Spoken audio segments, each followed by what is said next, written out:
Halo, ketemu lagi dengan Yuda.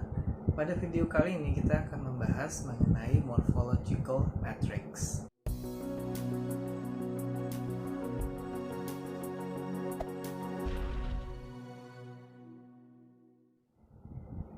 Nah, apa itu morphological matrix? Sebenarnya itu adalah lanjutan daripada mind mapping dan keyword dan key visual yang sudah kita temukan pada proses yang sebelumnya. Nah, pada morphological matrix ini adalah sebuah tahapan di mana kita melanjutkan untuk ke proses berikutnya, yaitu membuat sketsa logo. Nah, dalam membuat sketsa logo, morphological matrix itu sangat memudahkan kita dalam menemukan beberapa alternatif logo yang mana sudah kita pikirkan pada key visual yang sebelumnya. Nah, sebagai contoh, saya akan membahas morphological matrix, sebuah proses tahapan pembuatan logo Live 8. Apa itu Live 8? Live 8 itu adalah sebuah acara konser internasional. Udah agak lama ya, mungkin di sekitar tahun 80-an. Itu adalah konser musik yang bertujuan untuk mengumpulkan dana untuk membantu para korban kelaparan di Ethiopia pada tahun itu, sekitar tahun 80-an, mungkin sekitar tahun 88 atau kira-kira tahun itulah. Nah, di mana event besar ini, event konser ini melibatkan artis-artis, musisi internasional, khususnya musisi Amerika dan Eropa, untuk menjalin konser amal yang mana dananya untuk membantu masyarakat Ethiopia yang kelaparan pada waktu itu. Nah, however, mereka membutuhkan sebuah logo. Logonya namanya Live 8 ya. Nah, berikut saya akan coba menjelaskan proses tahapan pembuatan logo tersebut. Baik. Nah, pada pembuatan logo Live 8 kita menggunakan metode morphological matrix, di mana di logo ini kita akan menemukan tabel ya, atau ya matrix atau tabel. Nah, di dalam tabel itu ada beberapa tabel-tabel yang mana kita harus penuhi. Nah, diantaranya adalah ada words, letter, ada music instrument, ada musik, Afrika, geografi, symbols, dan lain-lain sebagainya. Nah, kita lihat di tabel di sebelah paling kiri itu ada beberapa elemen-elemen ya.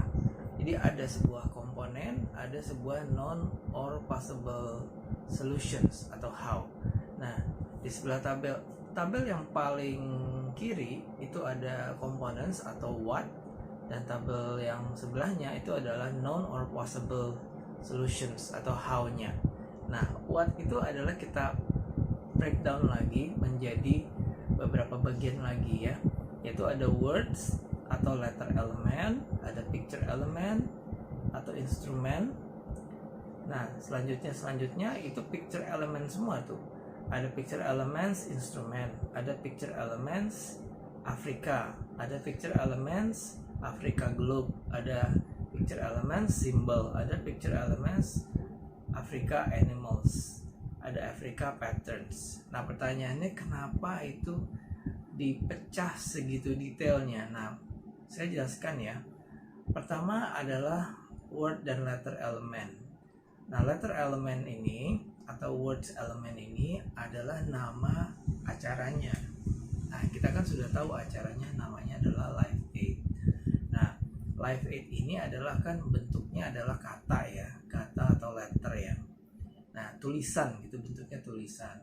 Nah, selanjutnya adalah elemen gambar. Jadi logo itu kan kita bisa bilang terdiri dari dua elemen ya, elemen gambar dan elemen huruf, atau kita sebut juga logogram dan logotype.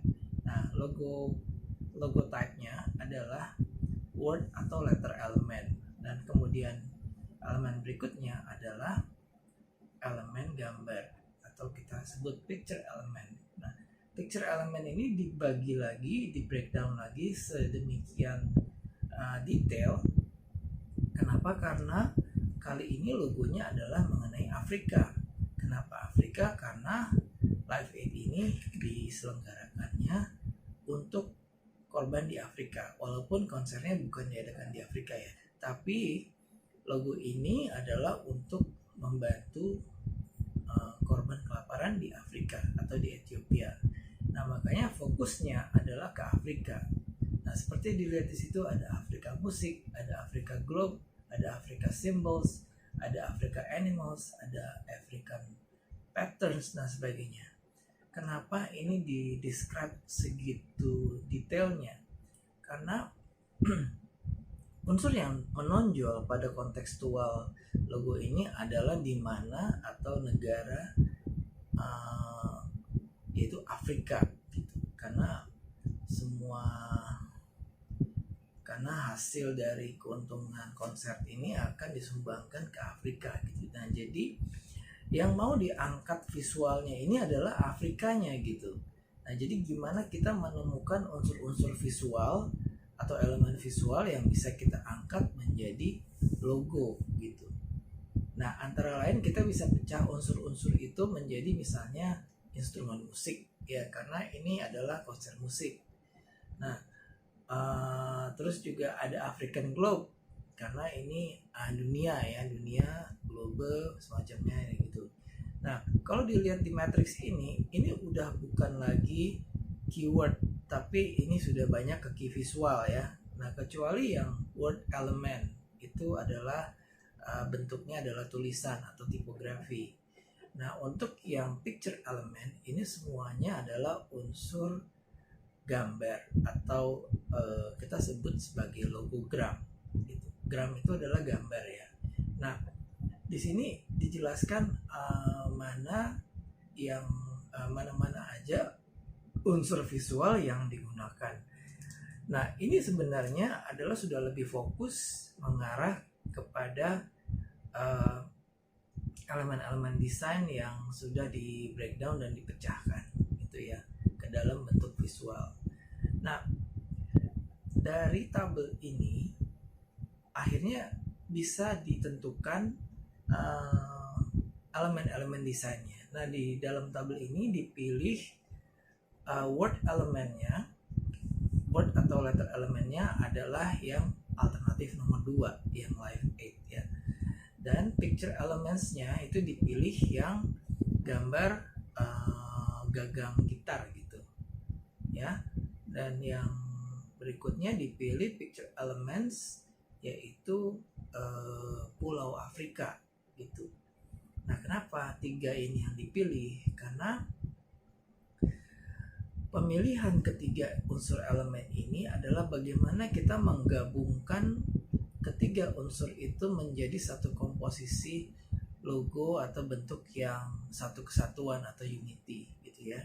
Dan setelah beberapa proses yang panjang gitu dalam sketsa, akhirnya jadilah sebuah logo Live 8 yang mana di logo itu terdiri dari 3 unsur tadi, tulisan Live 8, gagang gitar, dan juga Pulau Afrika.